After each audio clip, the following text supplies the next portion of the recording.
What's up, everybody, and welcome back to the channel for another review. And today we're reviewing this series that is a Hulu original. And man, when I saw this trailer, I was like, I am absolutely checking this out. And that's No Man's Land. And the title is so appropriate, but we're going to get into it. But this is going to be releasing November 18th, Wednesday, November 18th, on 8 episodes this season, dropping all at once for your binging purposes. And this is a series that you want to check out. Now, if you are just a fan of war within the Middle East, this is one you want to check out just because of that. But what I really love the most about this is that we're actually getting it from a different perspective.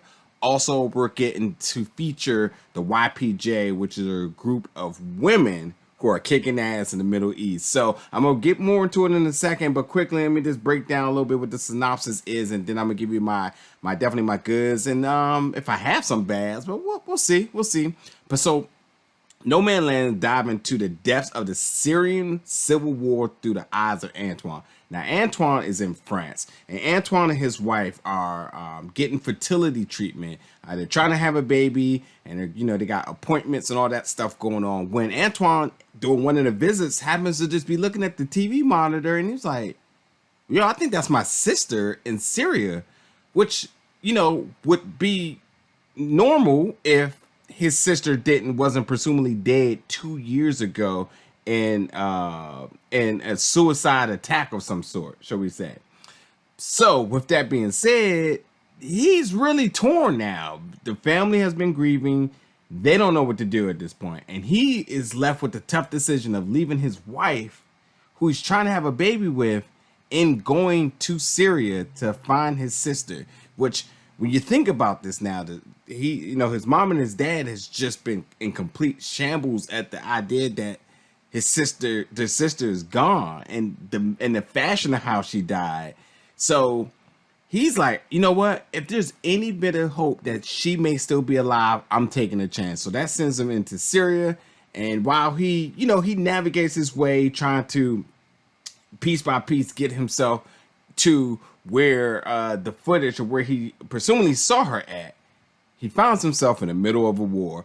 And that's right, he's in a war. He found himself right literally in the middle of gunfire with the YPJ soldiers, along with some international volunteers against the terrorist group of ISIS. Now, this series has great action, great drama, great suspense, great effects. It's just really done well. And not only are we following Antoine's story, we also are following Nasir's story, who is a soldier of ISIS who's a little conflicted, and not only just conflicted in his in his role in ISIS, but also because his childhood friends, who he's also ultimately trying to protect. Because while ISIS is trying to gain more and more territory here, they also are very vigilant in taking down the YPJ, because they realize that any guy or any male who is shot or killed, who is killed by a woman, that will prevent them into the walking gates of heaven. So they're trying to make sure that the YPJ, obviously the strong woman group, that they take them down by all means, so that they would never prevent any of their fellow ISIS soldiers to ever prevent them from going to heaven. So with that being said, and that's why I say it's such a good title, because No Man's Land, because it's about, it's focused with Antoine's story, but you're also getting a really good display of the YPJ and these strong women who, at points you say it is actually their land. They're the one that's trying to really bring peace to the Middle East and Syria, and so and they are really the driving factor in the fight against ISIS. So. And what's really cool of having that vantage point through Antoine's eyes is that you're seeing things from just a different perspective in war, as you're seeing him encounter spies, innocent victims, just all these tragic events that's happened in Syria that really pretty much affected the entire world. But you're getting it from a guy from France just searching for his daughter, who ends up being dropped and smacked in the middle of a civil war. But yeah, with that being said, Félix Moati, who plays Antoine as the lead, it just does a good job. Again, you got this guy who's successful back in France, has his wife trying to have a baby, and I was just say civilized with a moral compass, who dives right into war.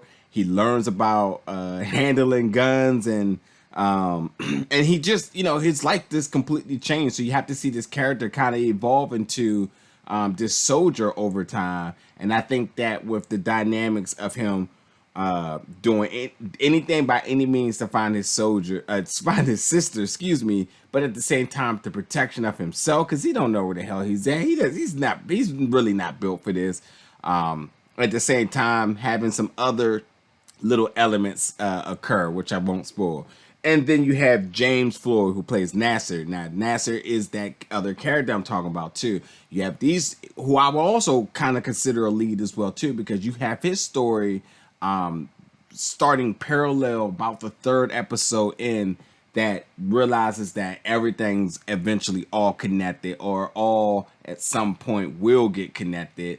And it's because, obviously we get into two vantage points, but then you realize, like, wow, this is kind of crazy how all these different things are kind of intertwined to some point. So, but none of that, like, again, this series is really, really good to me. I enjoyed this. This is like my cup of tea when it comes down to a good series.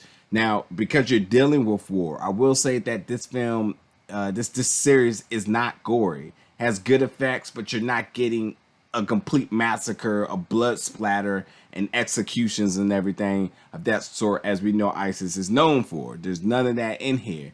You're getting implied deaths. You will get, you absolutely will get people taking bullets, but you're not getting nothing over the top gory that's going to make you turn your head away. So you can enjoy it.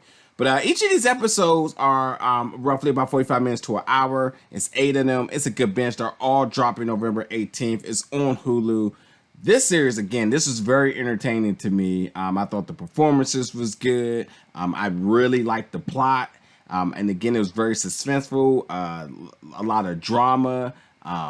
It told really good stories in different directions. So there's different things besides just the main story arc of the season going on. And might I add, the cliffhanger at the end, I need a season 2. Like, I really, really, really do. But look, I know if you're watching this review, you had to see the trailer. And yes, the trailer absolutely comes to life in this series. It doesn't sell you so high that none of that really comes to fruition. It is a good trailer that really, really lets you know what you're in store for. But No Man's Land, definitely check it out. Let me know in the comments what you think about it. And until, folks, I'll see you very soon.